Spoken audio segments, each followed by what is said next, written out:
There we go. Come on down, Mr. Clark. Oh, don't you have to, were you absent last time? Yeah. Yes, I do think so, but you didn't take the test, did you? There we go. Yes, sir, there was a test. Oh, no, I wasn't here Wednesday. No, you weren't. Okay, let's see, who else? Was anyone else not here on Wednesday? Ms. Rashed? Yes, well, you have to take the test, don't you? Okay, well, there's a desk out in the hallway, or a table out in the hallway. Find yourself a chair to sit on, please.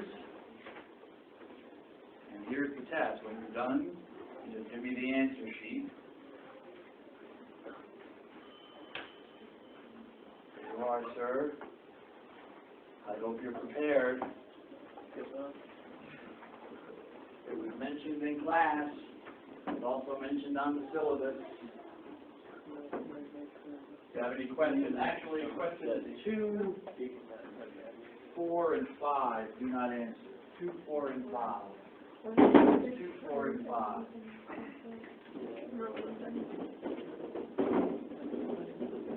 Think you might do a better job if you give it to you on Wednesday? You think you might do a better job? Well, huh? Well, if no one objects, then we'll give it to you on Wednesday. All right, come on. Come on back here.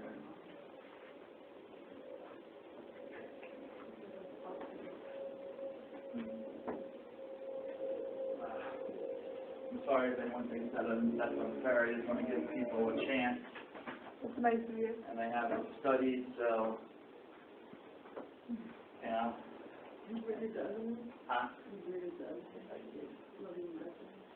Do I want to give them back to you? No, particularly not, no. I love you, Mr. Roberts. I just love the way you asked for it. No, I will give them back to you. I will give them back to you. Try to give them back to you though before Wednesday. Oh.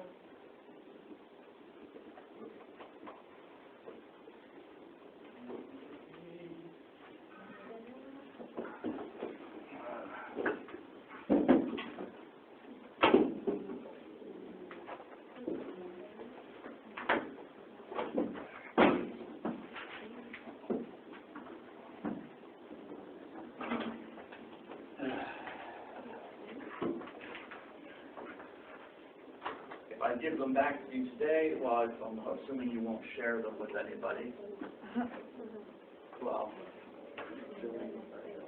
I'm dealing with honest people.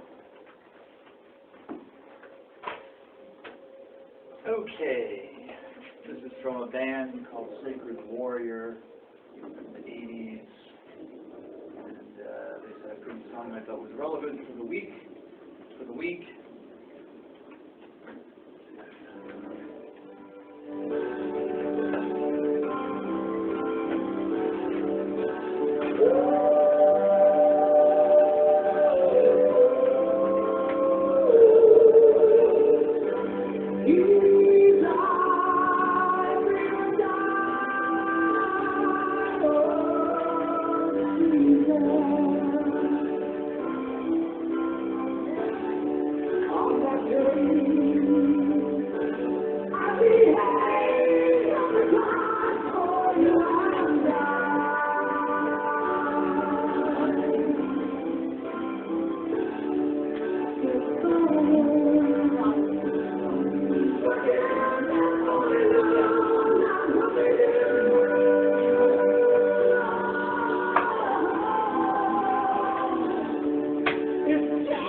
Well,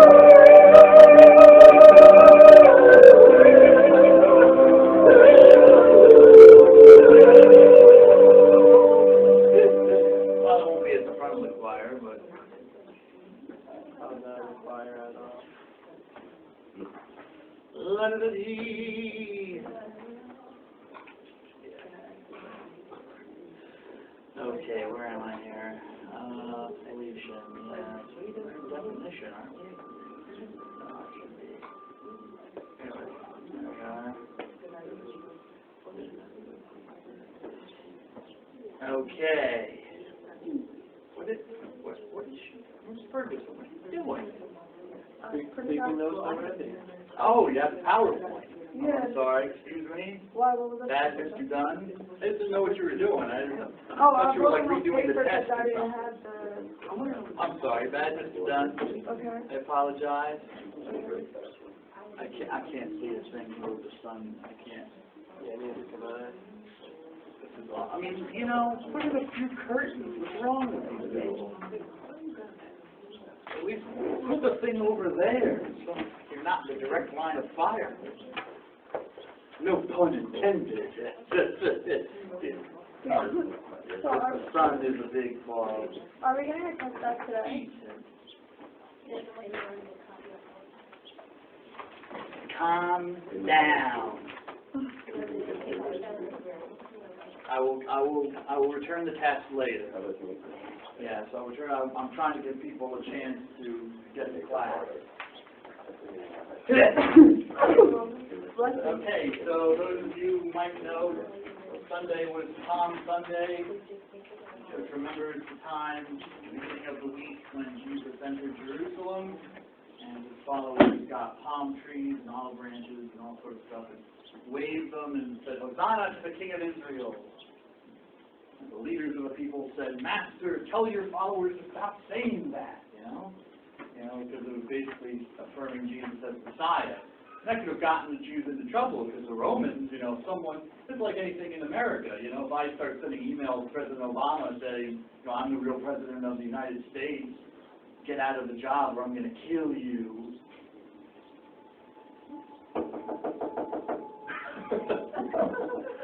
Do you think they'd really knock on my door? No. Come in,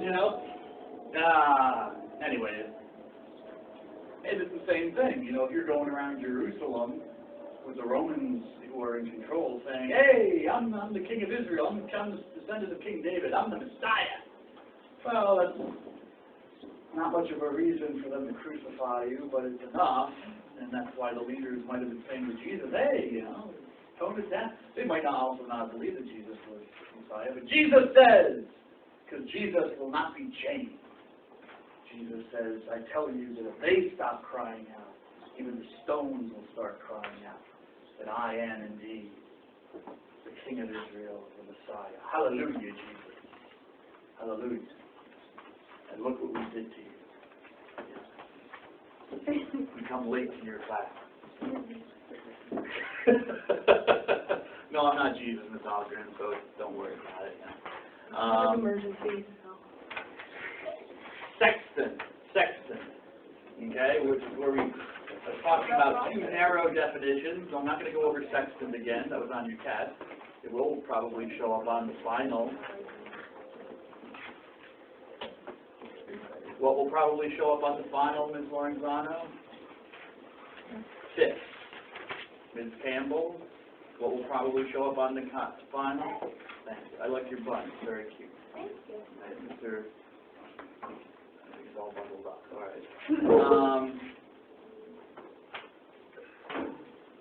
But when we were talking about narrow definitions and how it's too narrow, and I even went out and found a picture that I did not get to show you, but I didn't need to, but just so you can see. What do you see there? What do you see, Ms. Rached? What do you see there in the picture? Kirsten. Are you Ms. Rached, Mr. Kaiser? I do appreciate the participation,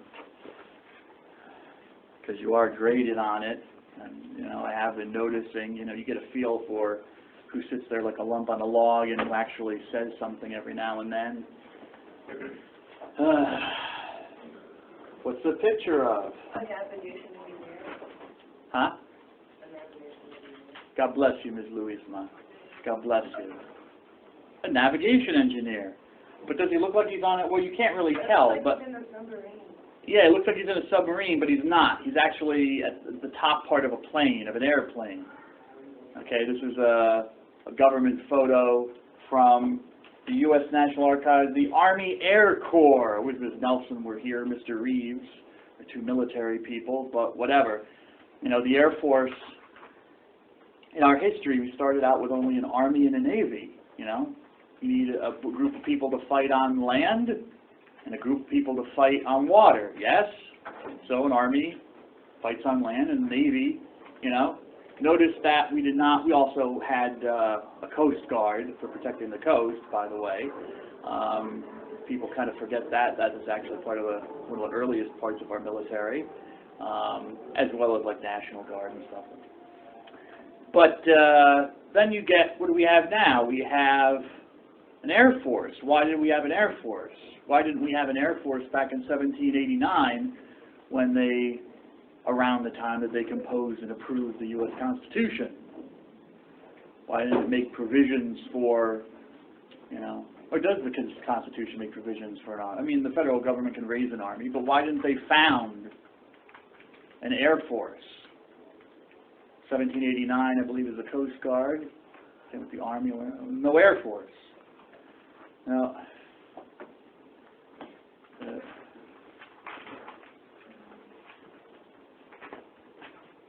Can I Google it? no.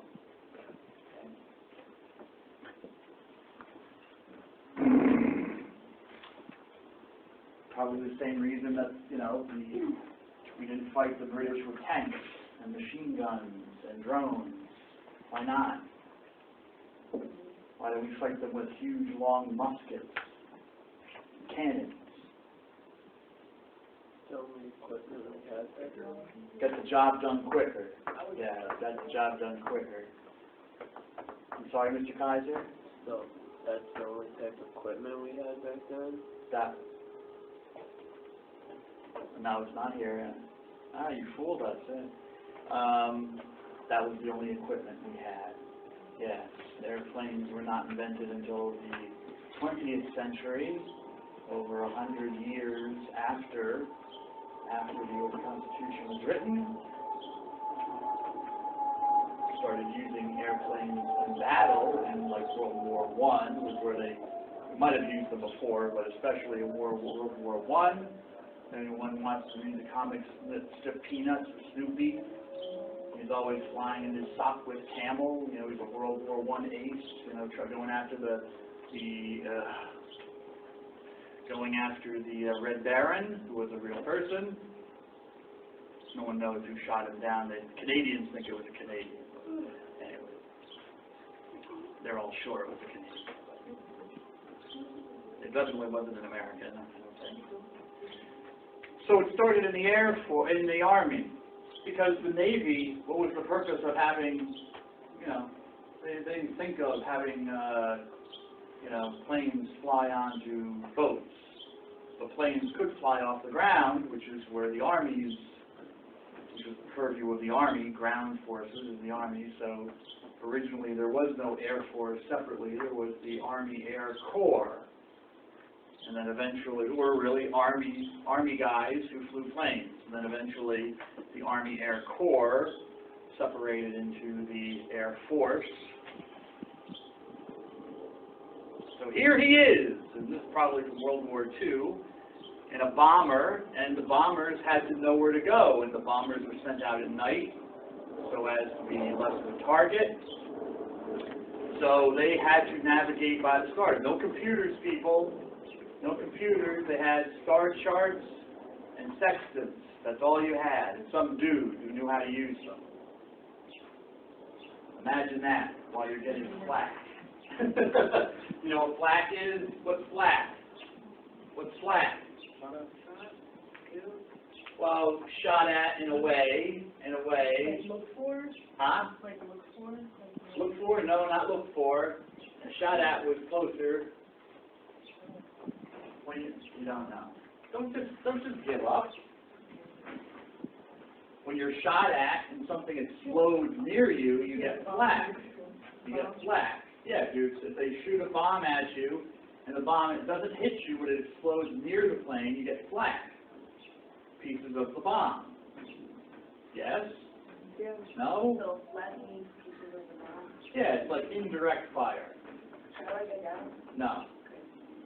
Spelled F-L-A-K, in case you're wondering.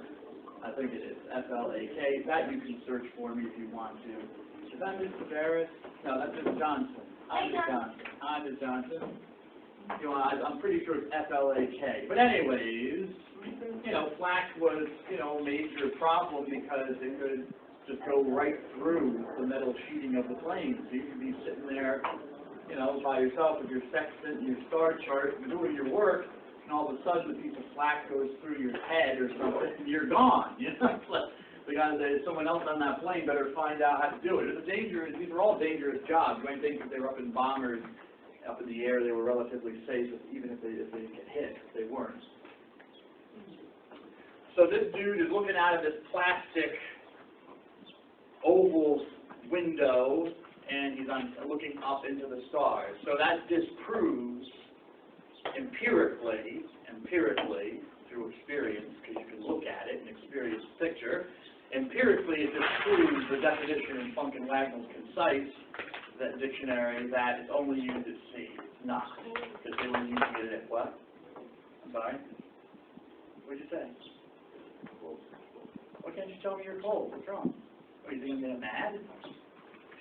It'll be better by now. We'll get mad. I might not close the window. Don't get mad. Well, you know, I got to think of myself in this camp. You know, I got to think of myself. Yeah, because it was getting dark in here. People couldn't. I couldn't see. If I couldn't see, then you couldn't see. No, I can see. Yeah, you can. No, let's sit up closer. You can't really see up here either. The lighting, that's why. So narrow. Obviously, the definition is too narrow. But then we have definitions that are too broad. For example, how's it? Right, because the sun's out. Thank you, son.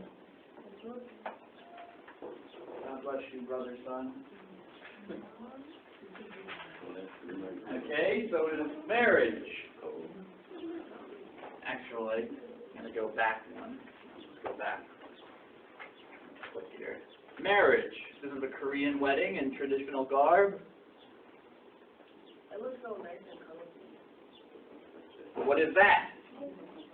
Is that, we're told that's marriage? Boy.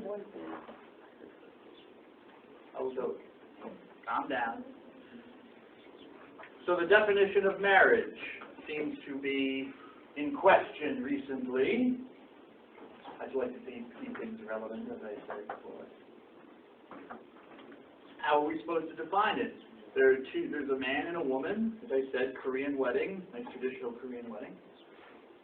But now we got, say, two guys dressed up in their tuxedos saying, we're getting married. Okay? What about them? Don't want to forget the ladies. Forget the ladies. We deserve the freedom to marry. Marriage equality. All right?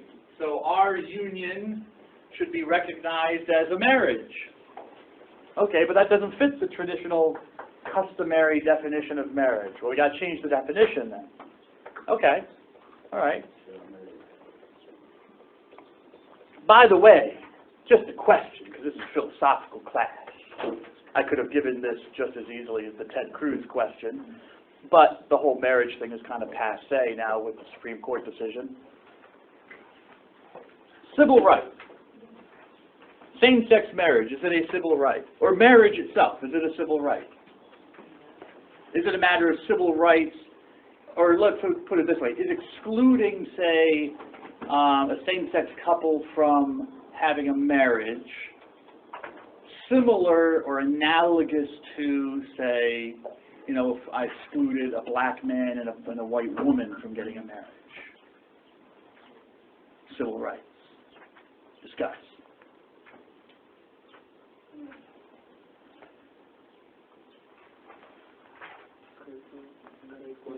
Could be. Could be. That's a good but a very safe answer.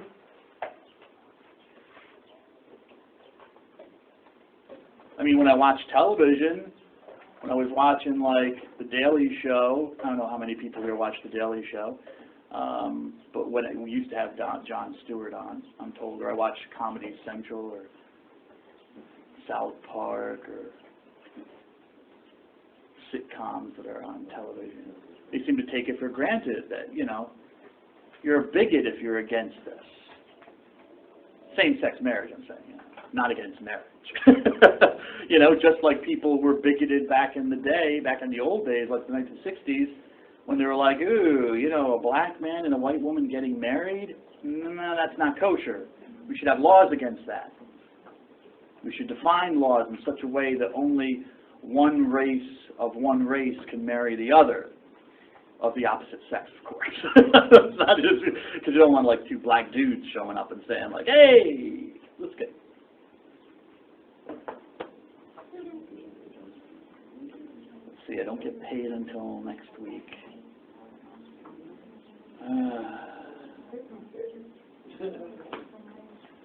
Should I be working this hard is my question. Ms. Johnson, you're talking? Contribute. Talk to me. Talk to us.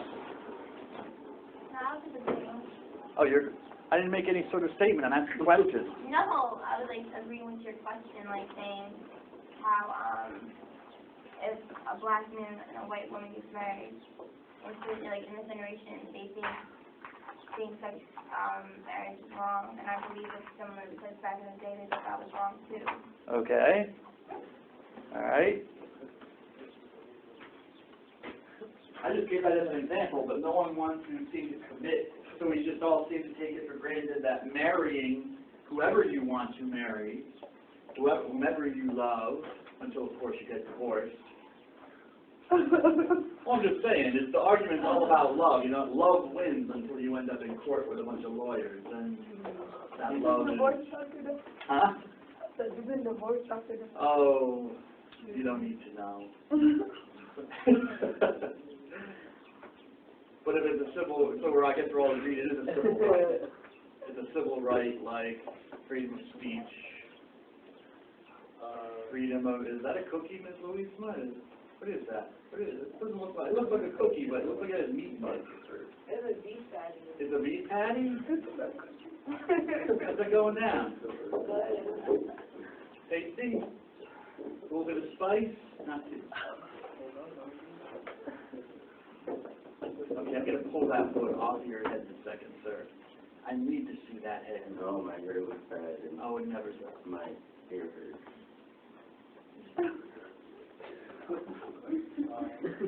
Okay. The question is marriage is a right? Is it a right? Mm-hmm. Yeah. Yeah. I think yeah. Okay. Anyone want to say no, it's not? What do you mean, is it a right? Well, haven't you been following, had you not been following the whole same-sex marriage debate that was going on? No, I have not. Not at all? No. Me neither. It was a great cultural shift. You're good? No, but what do you mean right is my question. Well, if you got you. Yeah, Go ahead, no. Mr. Brito. Oh. Excuse me. No. No? You do? Well, as a Christian, I believe that now. As a Christian? Yeah, I believe now. As a Christian? Okay. What about as an American? I would still believe no. I like your braids in Venezuela.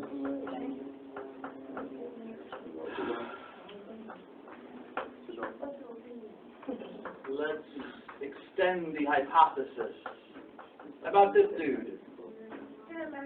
Why is it always people from the South? There's people like that.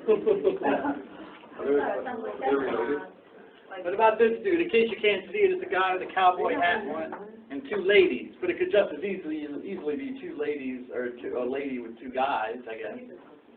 But usually it seems to be guys with more than one woman. Are they related?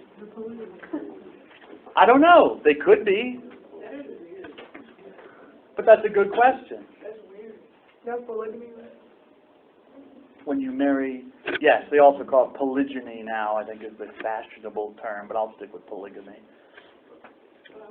Comes from the word for polus in Greek. Hold on. I got you, Ms. Louisma. Just hold on. Let me teach. Let me teach, Ms. Louisma. What if they're both get Oh, it's not going to let me teach. Oh, sorry. Polus means many in Greek. And game, I think it's game means marriage. But I want to tell you if I'm wrong, so I have to look it up. Yes, Ms. Louisma. It means many and Greek. Polus in Greek means many. And if someone wants to look up the word polygamy or monogamy and look for the etymology, or I'll find the etymology for you. I think it's game means marriage, but I don't want to write it down until I'm sure. Ms. Ms. Almonte, are you doing it now? Polygamy, and then look for the in the dictionary and look for the etymology. Well, I like your nails, but those could do some damage. Like, you know, it's like, oh, those are beautiful nails. Stay away. They're claws, baby.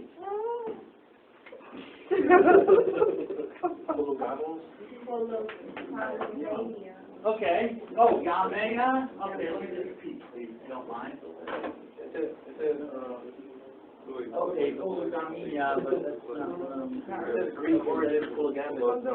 Good, good, sir. Is that Mr. Brito? Mr. Cosme? I know Mr. Cosme. You two are in my head together. I apologize for that. Wow, look at all these countries where polygamy is legal. Most of the countries of Africa, Saudi Arabia, Iran, Afghanistan, Burma, Indonesia, Malaysia. Interesting.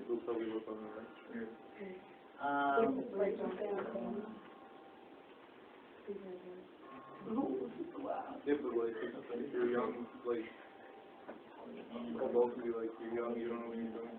You think it's most You think that's logical? You're like, so logical. I'm not asking you. I would give my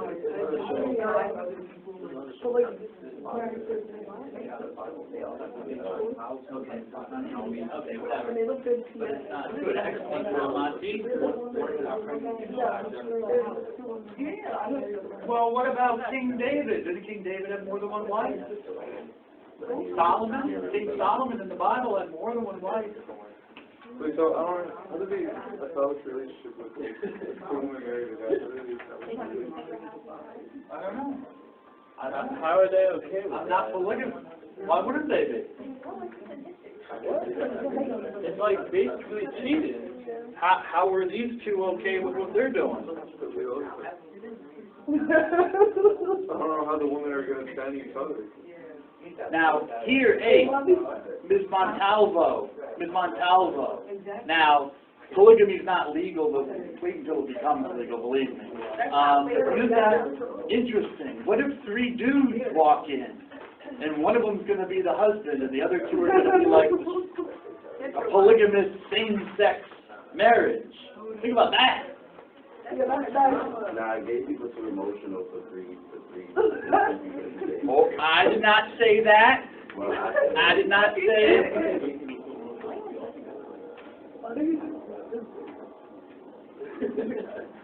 What about that? some little ass girl and some. That's what I said. Oh, Donald no. is Donald. You guys just go at this. Is that that guy from that, like, that they based the movie on? Yeah, it's Great Balls of Fire with Kevin okay, Costner, Great Balls of Fire? Love. Yeah. with Winona Ryder. That's his niece, right? What is it? I dream about Winona. That's his niece, right? I forgot, like, she's related. The man is Jerry Lee Lewis. Jerry Lee Lewis. I wouldn't know it. You know, it's going to probably show up on a test. Jerry, Jerry. Huh? Calm down. Let me get there. See, I knew this was going to excite me. Lee, L-E-E, and Lewis, L-E-W-I-S. He was a great piano player. He was about to become huge because at the time this picture was taken, Elvis had entered the army. He had registered. It was the Korean War, I think. Yeah, I think it was Korea. And, you know, there was a question of, well, wait a second, you know, shouldn't our stars also fight for their country? They're making millions. So, you know, there's a big thing about Elvis getting his head shaved. He goes into the army, et cetera, and so forth. They weren't going to let Elvis get killed. Don't worry. But anyways. And he did not. He stayed a performer, and because Elvis was gone, there was a vacuum, and he was starting to make tons of dough. And then he made a really dumb mistake. He went to England on a concert, and he brought his wife. This is his wife, 13 years old, Myra, M-Y-R-A. 13. He's 80 years old. No, he's 22, Mr. Sanchez. No, he's 80. He is 22. Right now he's 80. Well, he's 22 is not that old, okay? I'm 43. 22 is not that old. So that was okay? It's a problem now because she's 13, but in the future when she like, Why is it a problem now? because she's like 13, she can't even So, 13-year-olds can't have children, can't have family, can't. Huh? Who says that? People agree that you're too young, What does biology say? What does Carl say? So he brought, I want to hear the story. So he brought, I know people that go ahead and start. Yes, I know, because people interrupt with extraneous things, but that's okay. Something weird. So he went to England with his legally married wife. I think they were with Mississippi, they were from Louisiana, but anyways, it was in the South. And the law, he was perfectly able to marry her. So it was, you know, it was not illegal. There was nothing illegal about the marriage. They were legally married. He's rich. He was rich. He was going to be rich. Then he went to England. Another problem that you might see with the marriage is that she was like his cousin. But a close cousin. I don't think she was his first cousin, but I could be wrong, but she was a close cousin. So even though that was, I guess, legal, that was still a little bit icky for people. So he goes to England. They get to the airport. They just get off the plane, get in. You know, the reporters are all there. They see this young girl in tow with Jerry Lee, and they say, "Who are you?" And Myra just was honest. She said, "I'm his wife." What do you mean, who am I? And the British press went ballistic. You know, what do you mean you're married to a 13? How old are you? You know. How old is he? He was 22. So did he still make money off that or no? No, they canceled and they come back and, you know, it was just a little bit, people, I guess, maybe could have accepted the youth, but the fact that they were possibly incestuous was a little bit creepy. No, they divorced, but they lived for a number of years. They were married for a number of years, and then they got divorced, but they're still apparently in touch. I read an article about them while I was looking for this picture, and you know, Myra had no regrets. She loved the man. It was not like some creeper who impressed himself on her. She married him willingly, according to her. She just she said, nobody prepared me for what to say to the reporters, so I just told them, you know, yeah, the truth, I'm his wife. And she had no shame about it, because they were legally married, according to the law of the state. And up until, if you do a little research, because I remember this particular, I don't know why I remember this, just because maybe it was just so weird. But I mean, like Utah, 12 years old with parents' permission. You know, most states now it's like 16 or 18 or whatever, but, you know, 13, 12, 14, with parents' permission, there's a number of states where you could still get married, legally married, because, the same Mr. Sanchez, biology. A woman, you know, when a woman is fertile, you know, what's the problem? And two people say they love each other, what's the problem? Those are big states with arranged marriage too, right? I don't know how much arranged marriages we have in the United States. At least not legally. No, because that's usually when the ages that are low, their parents usually marry them wrong. They do, okay. I don't know who they are. I just rather stick with concrete examples. I'm surprised they didn't put like opposite. Huh? People marrying their opposites or something like that. No, because I want to stay with real. I know there's a Japanese guy in Japan who married his robot. I know about that. That to me is cuckoo nuts. But, you know, and it might not be true. You know, you see these things and it might not be true. But anyways, or his doll or something. Maybe it wasn't a robot, it was he had dolls of women and stuff. But we're throwing, so now we got all this thrown into the mix. So you might say, well, polygamy's not legal. Well, I might say not yet. There is, in fact, a polygamous group that has filed a lawsuit, you know, saying that, you know, the same argument that gays and lesbians make. You know, it's love. We love each other. The government has no right to get in to judge how many people I can love at one time and be married to. Okay, so this is not yet. But this was, I mean, today you call this, you would call this incest, you call this, you know, like pedophilia or something. If a guy comes around, yeah, I'm really attracted to this 13-year-old girl, you know, I want to marry her. Say, weirdo, huh? You can't marry a girl young like that now. I don't know about It has that. to be 16. They're not 16. I don't know about that. You'd have to check the laws. I don't know. I just can't, all I'm saying is that today, you people would say, pedophilia, love, child, you know, child love. Well, there was legal child love. He had a 13-year-old wife. Granted, he was 22. That's pretty young. But still, legally he's an adult and she's a minor, but... So would you change their mind if he was 50? I don't know if it will make a difference. No, he'd still be an adult. Yeah, what if he were 50 rather than 22? Would it still be, would people change their minds and say, okay, if he's 22 and she's 13, that's not too bad, but, or not bad at all. But if he's 50, he's middle-aged or late middle-aged, and she's 13. What do you think? Well, people can't fall in love? No?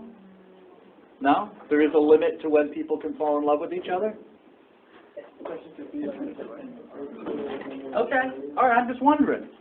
Because if there are limits, then what do we say to these people? If there are limits to the definition of what is a marriage.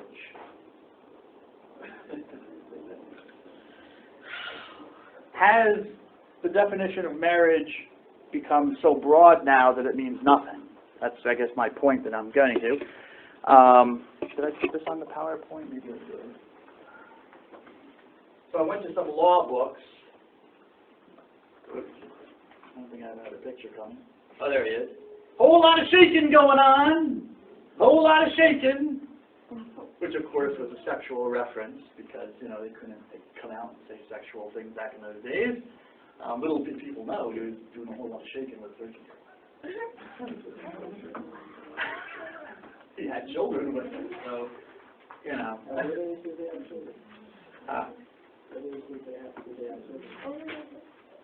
I doubt he waited until she was 20. She had it before 20. Before she was 18, let's put it that way. Did you watch the movie Great Ball of Fire? No. No. Okay. Because it goes over, it shows in the film it reenacts their first time. Tell us about that.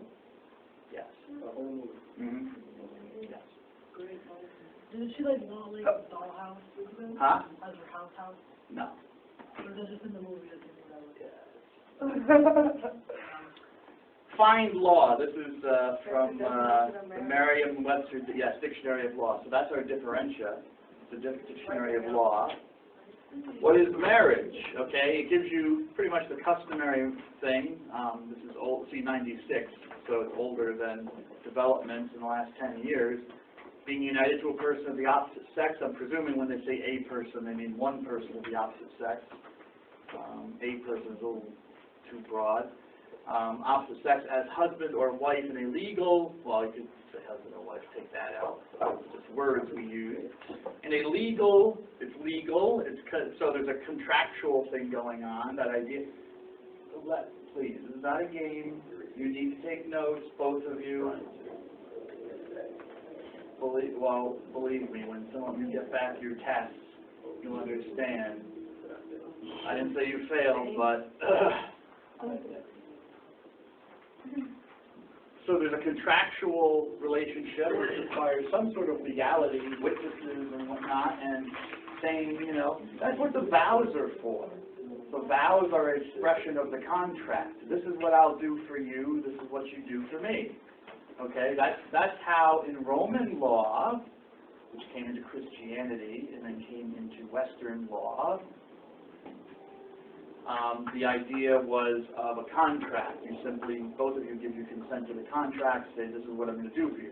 I, the husband, I know it's chauvinistic and old school, but the concept was I, the husband, are going to take care of you, work, bring home the bacon, make sure you and the children are taken care of. You as the wife are supposed to keep home and give me children and sex whenever I want it. And I'm not joking on that. That was made explicit to the woman that she was supposed to provide pleasure to the husband, not vice versa. Okay, so that's the old definition. Okay, that's kind of lost now in this definition, but the legality of it as a contract between two people. Sanctioned by and dissolvable only by law. Yes, it is sanctioned by law. As a Catholic, I would disagree with that. Dissolvable by law. No, the church, no valid. According to Catholic teaching, no valid marriage where two people have freely, with knowledge and full consent of their wills. Okay, they've in freedom have consented to take this person as my husband, that person as my wife, etc. and so forth, and then have consummated that agreement through sexual intercourse with the hopes of children, but it doesn't always happen. So that can't be dissolved by anybody except God. And that's what death is all about. That one of the partners has to die for the other person to be free again. That's according to Catholic theology. But, and the teaching of the church, and the teaching of Jesus. Jesus said that no one had the authority to divorce another. So the state, this is where you get into problems with divorce law in the church, because the United States most states allow divorce. Okay, fine. The problem is that people get divorced, Catholics I mean, if you're not Catholic, it doesn't apply. But a person gets divorced and then just jumps into another marriage. They just find another person and they get remarried. They fall in love again. Okay, fine. Maybe there's not a problem. Maybe the first marriage was invalid. Like one of you showed up drunk at the wedding. I don't know. Or somebody was looking at the bridesmaids during the wedding. Had no intention of being faithful to you as a spouse. Or someone covered stuff up about his or her past from you. So because they knew that if you knew, you would not have married him or her. Oh, those can all invalidate a wedding, but there has to be an investigation. You have to ask questions. The problem is the people that jump into they get divorced, Catholic, jump into another wedding, and then basically come to the church later and say, well, approve of this. Approve of it. I can't prove it. What do you mean? We have to. What if the first marriage was valid? You're living in adultery. The law is the same way. People think, the church is a bad guy. What about these divorced and married people? The law is the same way. One of the first things, if you ever get divorced, God forbid none of you will ever get divorced. I pray to God that you all have happy relationships. But if you ever do get divorced, the first thing your lawyer will tell you, you have to have a period of separation. Usually about a year or so. Each state is different. And the lawyer will tell you, do not go out on dates. Do not even go to see your wife again. I can speak with Yes, because you might think, woo, we're separated, we're getting divorced, I'm free. No, you ain't. Until you have a divorce decree, you're not. And let's say you decide, oh, I'm free, I'm gonna blow off some steam, I'll go out with this girl from office, have a date or something. And you get caught. everybody's not. You can't go to jail, maybe in the military. But then, if your spouse is of a certain negative mind, she can tack on adultery to the charges for the reasons for divorcing you. Because if you're seen with anyone but your wife, even if it is, well, in the case of your wife, it's different. It's not adultery. It's that you have kind of broken the separation. You haven't stayed away from each other. You have to stay away from each other. So even in totally non-religious state secular law, you're still considered married by the state until you have a divorce decree. So you have to stay, you can't even go out on a date with anybody. So for a year, you're off the shelf, basically. The church is no different. The church is like, you're living with another woman that you say is your wife, but you still have another woman that might be your wife, and you want the church to just say, okay, we'll ignore the other woman who might be your wife and just say, okay, go ahead living together as if your wife. That's where the problem comes. So marriage. Okay, so this is an old school definition. We got another one here from the Cornell University, the Legal Information Institute. Okay, believe me, I looked long and hard to make sure these are legit sources. Okay, and I think, Cornell Law School and Ivy League Law School is pretty legitimate. A legal union of a couple as spouses. That's it. Okay, so you see how the definition has kind of now been pared down. And I think broadened to the point that it doesn't make any sense anymore. A legal union of a couple, okay, as spouses. Well, a couple of whom? See, that's the thing, because now they're taking into account gay marriage. So a couple of guys, a couple of women, man and a woman. They are not, as of yet, taking into account the fact that it might be more than a couple. You might have a triad, or a quartet, or more. So what is legal in this definition? Well, it's legally recognized through a contract. There's paperwork and there are witnesses. It doesn't really explicitate what that legality means. Okay, so that's a little bit broad. What does it mean that it's a legal thing? Because you have common law marriages where people simply live together. And, after, say, a 10-year period, the state will just recognize you as married without a marriage license, without witnesses, I shouldn't say without witnesses, as long as you can prove to the state that you and this woman, now including maybe another man, or if you're gay or whatever, two same-sex couple, if you can prove you've been living together in a public fashion, passing each other off as your spouse for a certain number of years, the state will basically say, okay, we won't make you go through all the paperwork and the ceremony, we'll recognize you, and it's called a common law marriage.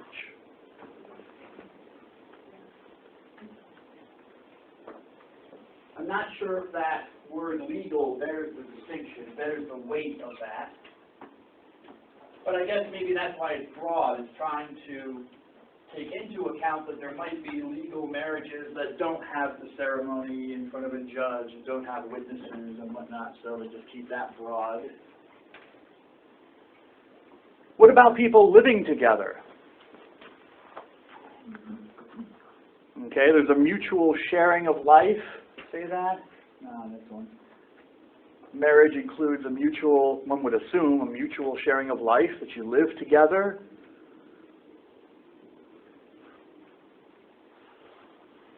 But what about people who do that, just live together, but aren't married? God bless you. We're just living together. Boyfriend, girlfriend. You don't have any say so. Friends with benefits. Yes? You don't have no say so. What do you mean you don't have no say so? Oh, you're mutually sharing of life. Okay. Yeah. So are you married or not? How long before you would consider yourself married? 10 years. 10 years?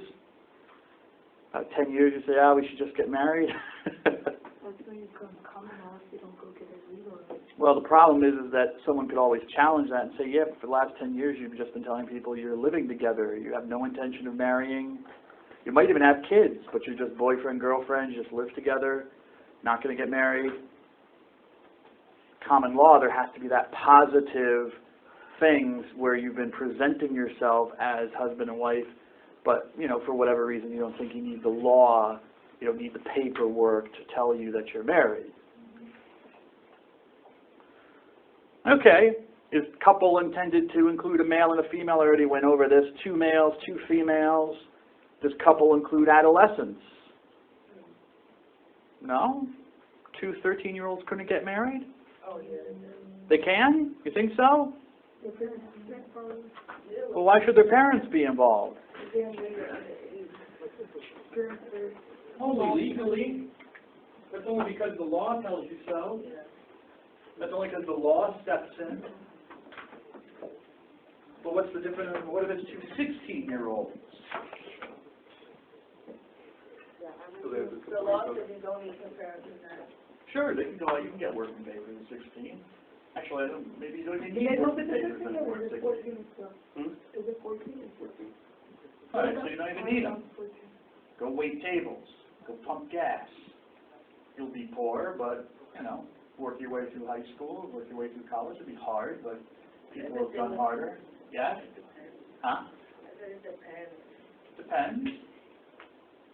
Well, I'm sure if you go back in your family tree, some of your, maybe not grandparents, some of your great-grandparents were married off rather young, or got married rather young, and worked on farms, came to America to work in coal mines or iron pits.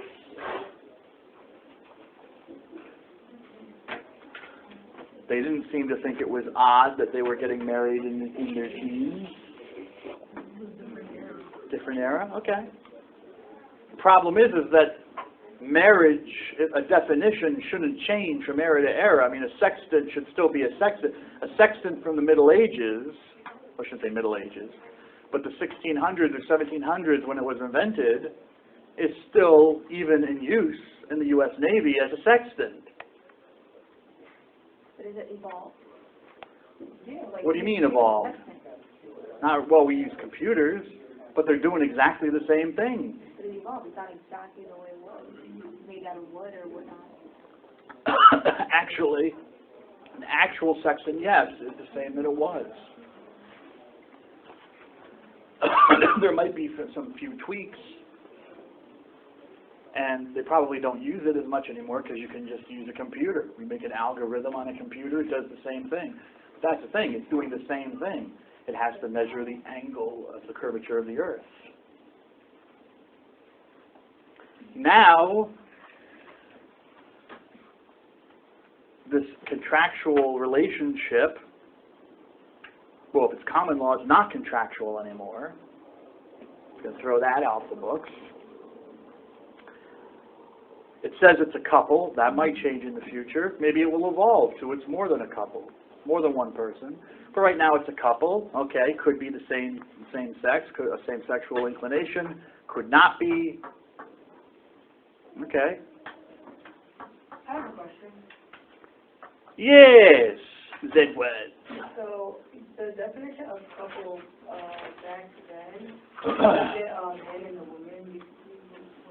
What do you think? A definition of a couple is simply a couple, 2 people, excluding all others. Oh, okay, so it It does- wasn't like a man and a woman? No, there's no inference, there's no assumption from the word couple that it means one person is of one sex and one person of the other.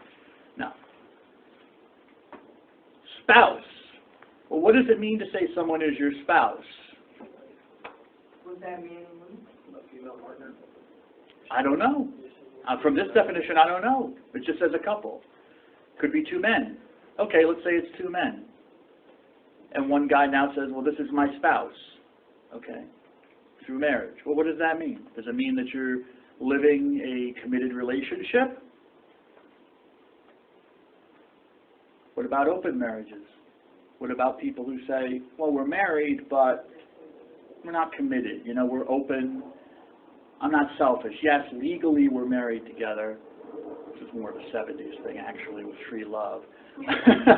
But this person who's my spouse can still have other partners. And that's groovy. There are people who argue that. Yeah, that's, you know. But we're married, but we're not tied to it. You know, we're not tied to each other. It's not a cage.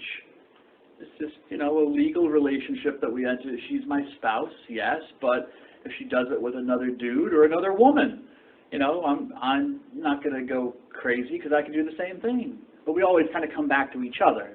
You know, we're legally bound. Is there any sexual privilege for a spouse? See, that old sense of things, you know, is there any sexual privilege?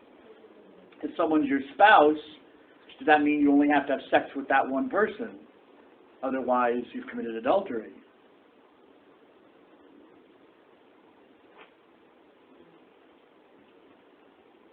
A right to inheritance. Who gets to inherit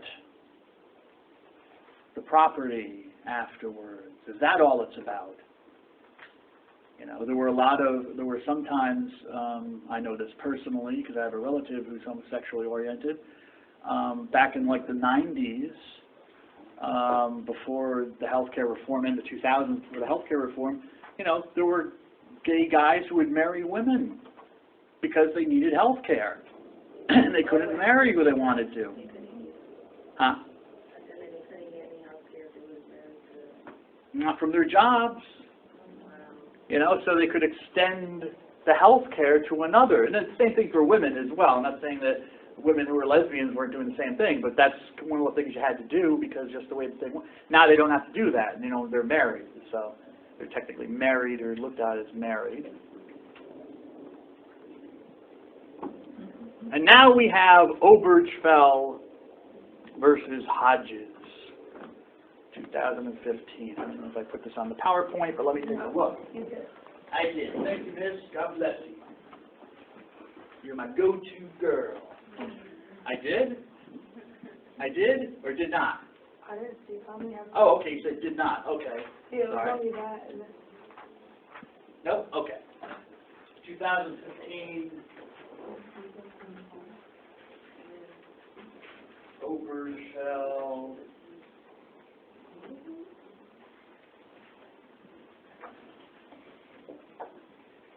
versus Hodges. I don't do V. They do V in legal stuff that I know. If you watch Law and Order, you know that. You're always like, Smith v. Smith. Not Mr. Dunn. Okay. And this is not a legal course. I'm just giving this as an example because this is where I guess now the definition has, I think, no more meaning because Obergefell was the plaintiff who was a homosexually oriented man from Ohio, I think. And I'm not going to give you the whole facts of the case because it's not necessary, but nevertheless, he wanted his I think it might have had to do with inheritance or something. No, that was another one. That was back in the 80s. But anyways, the upshot of the case was it did not legalize gay marriage. I mean, it effectively did. It basically did. But that's not, you know, that's those of you, it's much more narrower with the law. They just deal with the case in front of them. But basically, you know, was this recognition that a state cannot make marriage laws that exclude people, basically taking the argument that marriage is a civil right. And so you cannot, just as in the past, the Supreme Court said you cannot, say, exclude a black man from marrying an Asian woman or a white woman or whatever, or vice versa. And the same kind of logic, you can't exclude someone because of their sexual orientation. So it's kind of extending that idea of a civil right. Okay. But now my thing is, has the definition of marriage become so broad that it doesn't include anything anymore? Forget about same-sex marriage, but I gave you other examples. Okay. Did I just do something? I think you did. I think you're hooking up to something. okay, as long as it doesn't screw up, that's fine. Is there, and this could have been a good question, as I said, for the assignment, except other than Ted Cruz, is there now any way of defining a contractual family relationship between just a man and just a woman? That's a question for me. Is there any word we can now use that would just apply to the committed familial relate? By family, I mean that they're having children together. They're committed, which means they're habitating, they're living together, sharing common life. But it's just a man and a woman. Is there any word we can use for that anymore?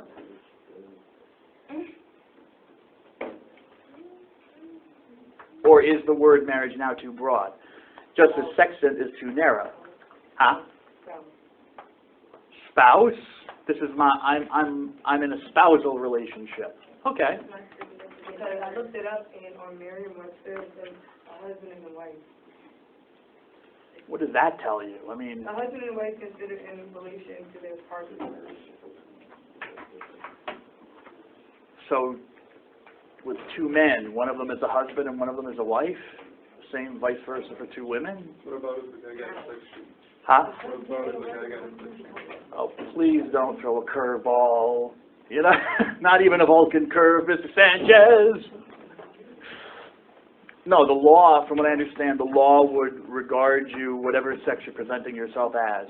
So if you've gone through if you've gone through a sex change, Maddie Dunn becomes Michelle Dunn, and I, go through the sex change, everybody knows about it, then legally I would be presented as a female, even if I still had all my male body parts. I wouldn't. That is different from, say, a drag queen, say someone who might dress up, or a transvestite who might dress up as another sex, like a man or a woman. But, they say, I'm a woman, it's like, they have no intention of changing. Okay, now, what have I gone through here? I've done what Kelly talks about in the textbook, which is, when looking at a definition to see how good it is or not good it is, I look for counterexamples. I look for things to prove it wrong. I'm not trying to bring you over to the dark side, like you're all going to say, I'm going to agree with the Catholic Church on marriage or something. Well, I kind of am. I shouldn't lie to you. I want you all baptized into die Catholics. That's just me. That's my hope. I'm not going to lie to you. I'm already planning our reunion meeting up in heaven. But I'm Jewish. Are you really a Jamaican Jew, or are you just being silly? No, I'm dead serious. You're not a Rasta? No. I do act like one, though. I'm sure you know, because Rastas hate America. You wouldn't be here. Oh, that's Rastas or Babylon. Holla? Yo? I don't know. Counterexamples. So I'm just showing you how, through counterexamples, I look at this definition and say, does this work for me? And it works for anything. I do this as a theologian, you can do this as a philosopher. You look for counterexamples that kind of disrupt the definition, and it leads you to think more about maybe other issues involved, like you said with a transsexual. The customary definition of marriage didn't even think about that issue. Why? Wasn't that, not that there weren't people that maybe wanted to be women, they wanted to be men, and they were of the other sex, but that was just not in their head. Hold on a second. All right, before we go, I just wanted to show you something, which is related to the assignment. Maybe because you have your assignment, and just, hold on. Be patient. I hope I have it on here. I should have put it on here.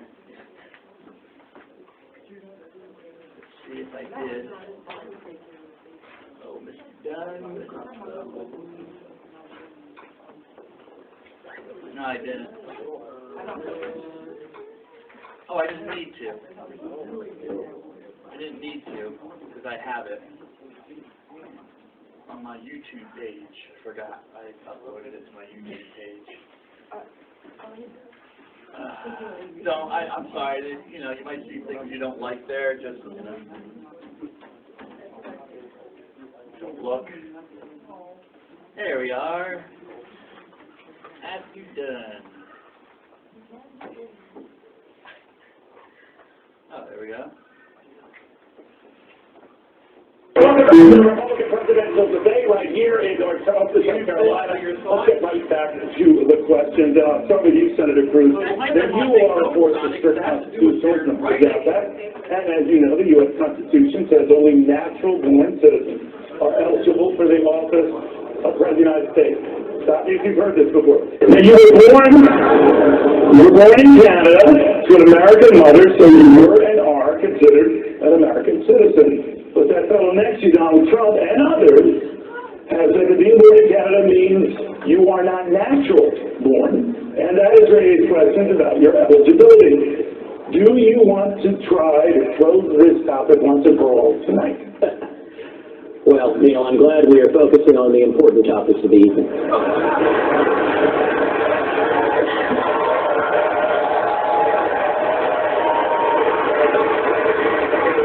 Back in September, my friend Donald said that he had had his lawyers look at this from every which way, and there was no issue there. There was nothing to this birther issue. Now, since September, the Constitution hasn't changed. But the poll numbers have.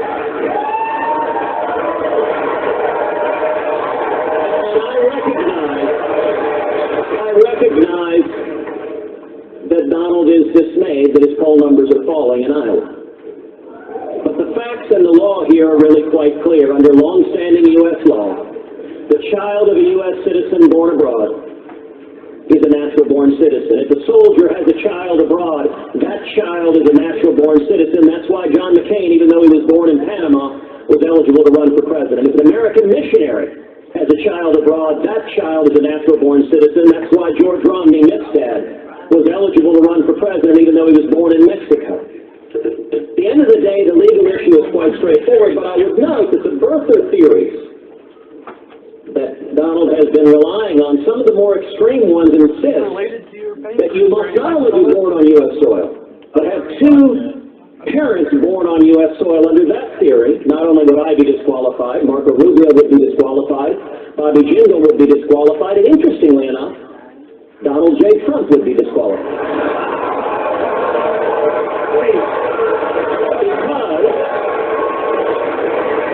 Because Donald's mother was born in Scotland, she was naturalized.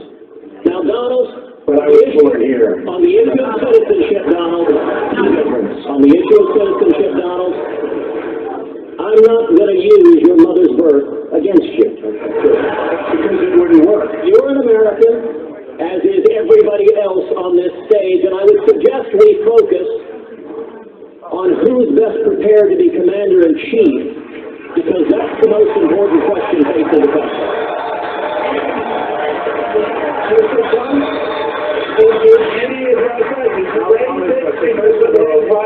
Let me just tell you something. I didn't know because you just saw the numbers yourself. NBC Wall Street Journal just came out with a poll. Headline, Trump way up, Cruz going down. I mean, so you can't, they don't like the Wall Street Journal, they don't like NBC, but I like the poll. And frankly, it just came out. And in Iowa now, as you know, Ted, in the last 3 polls, I'm beating you. So, you shouldn't misrepresent how well you're doing with the polls. You don't have to say that. In fact, I was all for you until you started to present the misrepresentation. Number 1. Number 2, this isn't me saying it. I don't care. I think that we're going to win fair and square. I don't have to win this way. Thank you. Lawrence Tribe and numerous from Harvard, said that there is a serious question as to whether or not Ted can do this, okay?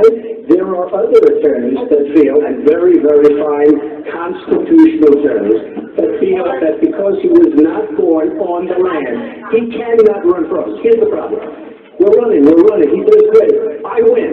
I choose him as my vice presidential candidate, and the Democrats sue because we can't take him along for the ride. I don't like that, okay? The fact is, and if for some reason he beats the rest of the field, see, they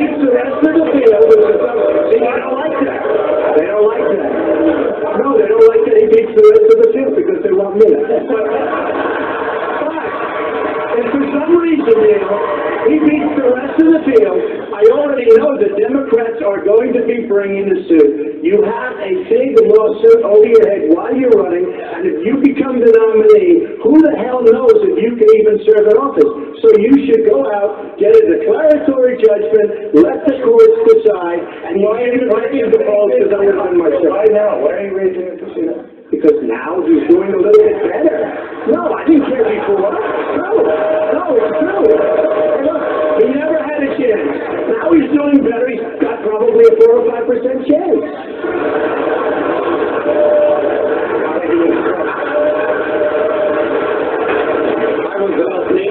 The fact is, there's a big overhang. There's a big question mark on your head. And you can't do that to the party. You really can't. You can't do that to the party. You have to have certainty. Even if it was a 1% chance, and it's far greater than 1%, because he wasn't, I mean, you have great constitutional lawyers that say you can't run. If there was a, and you know, I'm not bringing a suit, I promise, but the Democrats are going to bring a lawsuit, and you have to have certainty. You can't have a question. I can agree with you or not, but you can't have a question over your head. Well, listen, I've spent my entire life defending the Constitution before the U.S. Supreme Court, and I'll tell you, I'm not going to be taking legal advice from Donald Trump. You don't have to. Take it from Lawrence. Well, I'll tell you all, Take it from your professor. what I will tell you all, Professor. chances of any litigation proceeding and succeeding on this are zero. Now, Mr. Trump is very focused on Larry Tribe. Let me tell you who Larry Tribe is. He's a left-wing judicial activist Harvard Law professor who was Al Gore's lawyer in Bush versus Gore. He's a major Hillary Clinton supporter, and there's a reason why Hillary's supporters are echoing Donald's attacks on me. He does not want his Donald Trump in their many lawyers. And I'll tell you what, Donald, you very kindly just a moment ago offered me the VP slot. I'll tell you what. If this all works out, I'm happy to consider naming you as VP, and so if you happen to be right, you can get the top job at the end of the day. No, I think of it as I like it. I consider it, but I think I'll go back to building buildings if it doesn't work out. Actually, I have a feeling it's going to work out, actually. I was a young boy. I like it because it's young, and I want to... Thank you. See ya. Nope, not you. Algren here. See you, sir. Good day. That. See you, sir.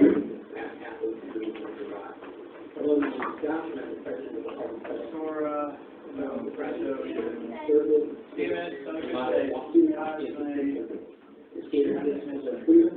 separation of powers essential for our Constitution.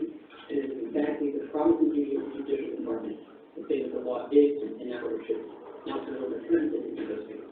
Thank you all for coming. As usual, we have the sign-in link on the board. We're thrilled to have with us today Professors Tribe and Balkin to discuss whether Ted Cruz is eligible to serve as President of the United States. Professor Lawrence.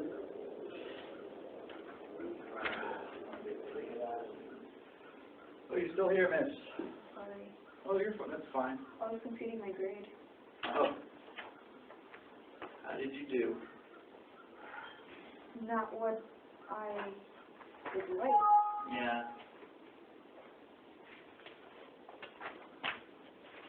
Well, a lot of people did not do well on that test.